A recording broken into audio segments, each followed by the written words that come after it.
नमस्कार, प्रांजल ज्ञान गंगा में आप सभी का स्वागत है। हम संक्षिप्त महाभारत का पाठ कर रहे हैं जिसमें कि वन पर्व चल रहा है।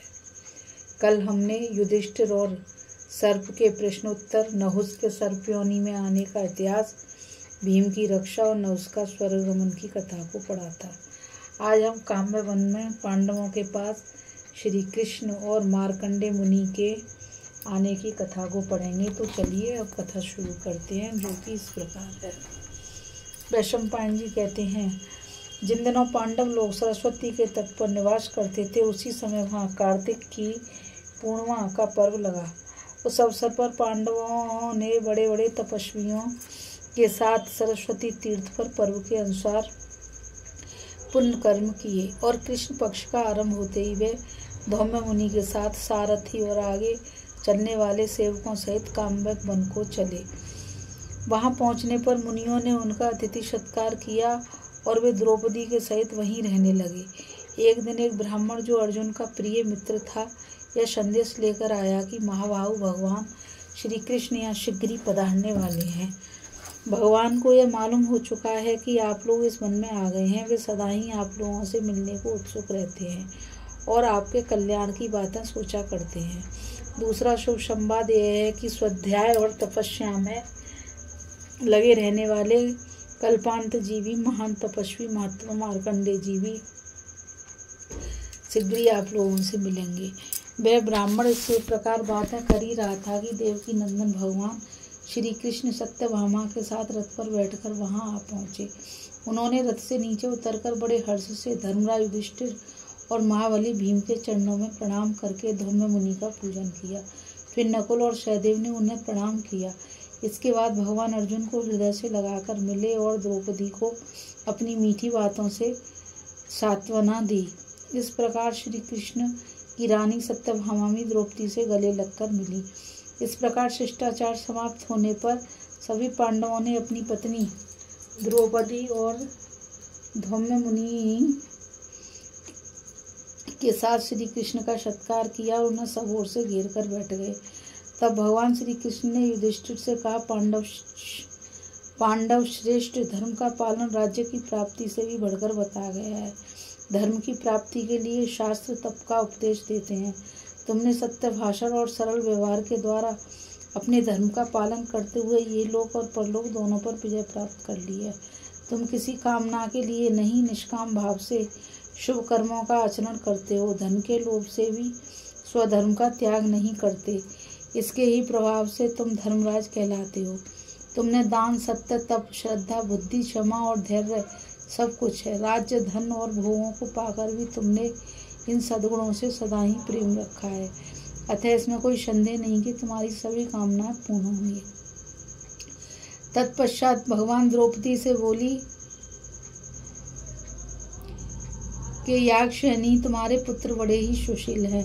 धनुर्वेद सीखने में उनका बड़ा अनुराग है। वे अपने मित्रों के साथ रहकर सदा ही सत्पुरुषों के आचरण का पालन करते हैं। रुक्मिणी नंदन प्रद्युम्न जिस प्रकार अनिरुद्ध और अभिमन्यु को अस्त्र विद्या की शिक्षा देते हैं, वैसे ही तुम्हारे प्रतिविंध्य आदि पुत्रों को भी सिखाते हैं।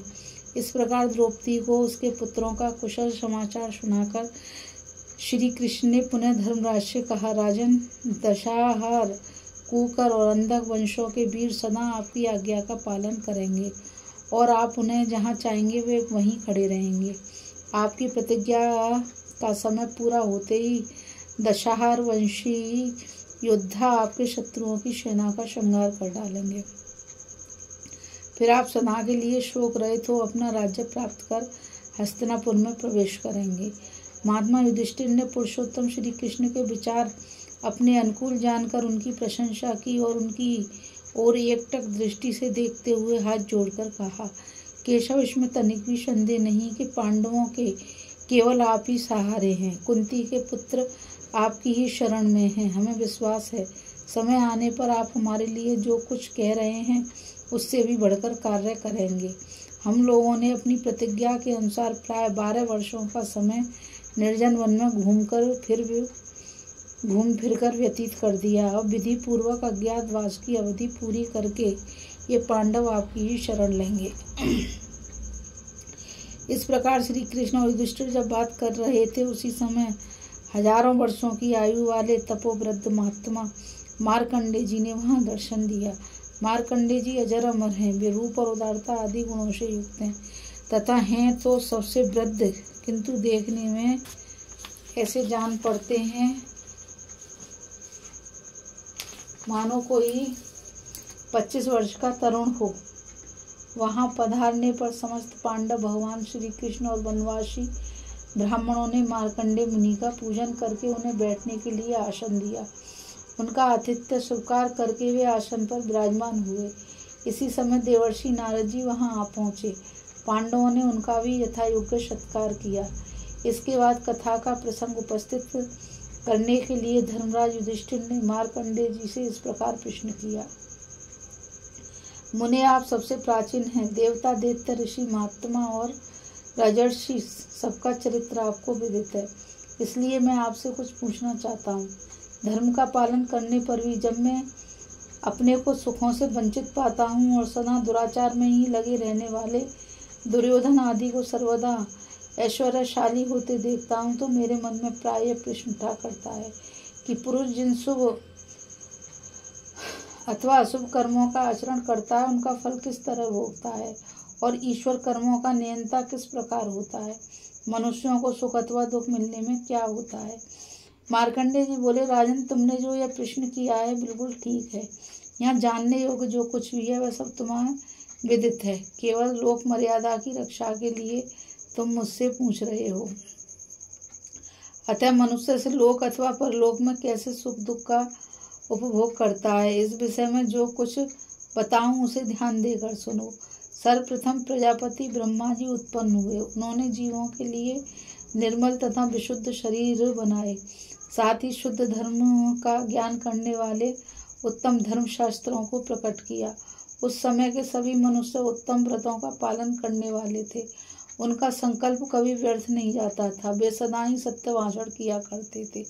सबके सब मनुष्य ब्रह्मभूत, पुण्यात्मा और दिग्ग्रायु होते थे। सभी स्वच्छता पूर्वक आकाश मार्ग से उड़कर देवताओं से मिलने जाते और स्वच्छंदचारी होने के कारण जब इच्छा हुई पुनः लौट आते थे।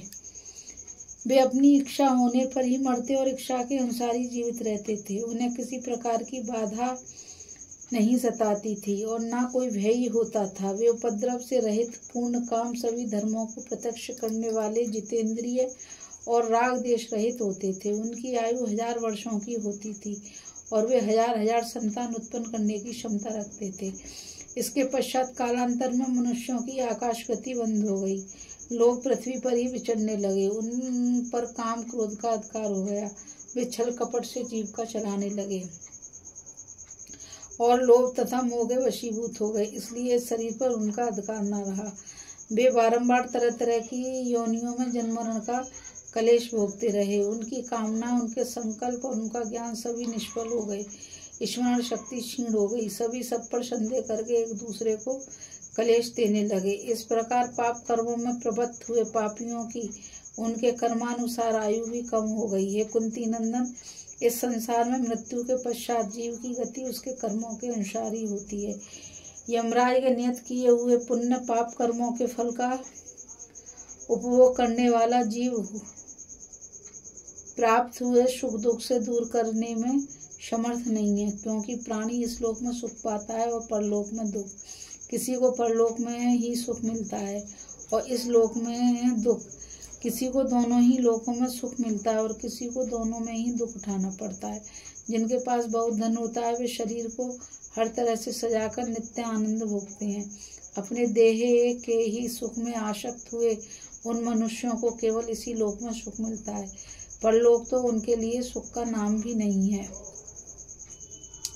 जो लोग इस लोक में योग साधना करते हैं, कठिन तपस्या में लगे होते हैं और स्वाध्याय में तत्पर रहते हैं तथा इस प्रकार जितेंद्रिय एवं अहिंसा परायण होकर जो अपने शरीर को दुर्बल कर देते हैं, उनके लिए इस लोक में सुख नहीं है।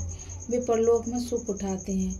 जो पहले धर्म का आचरण करते हैं और धर्म पूर्वक ही धन का उपार्जन करते हैं, समय पर स्त्री से विवाह कर उसके साथ यज्ञ आदि में उस धन का सदुपयोग करते हैं, उनके लिए यह लोक और परलोक दोनों ही सुख के स्थान है।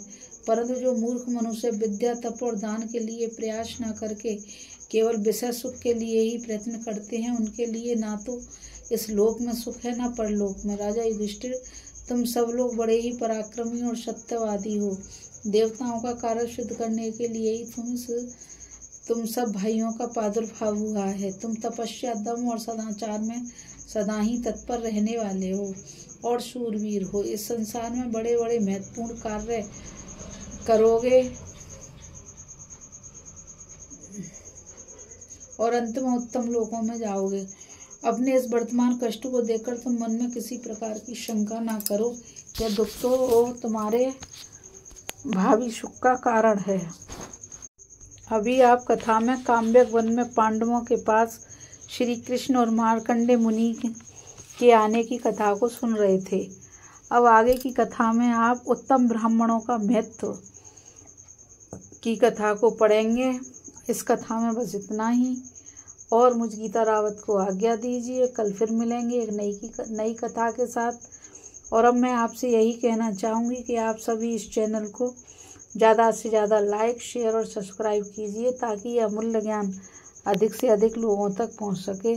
राधे राधे, जय श्री कृष्ण, नमस्कार।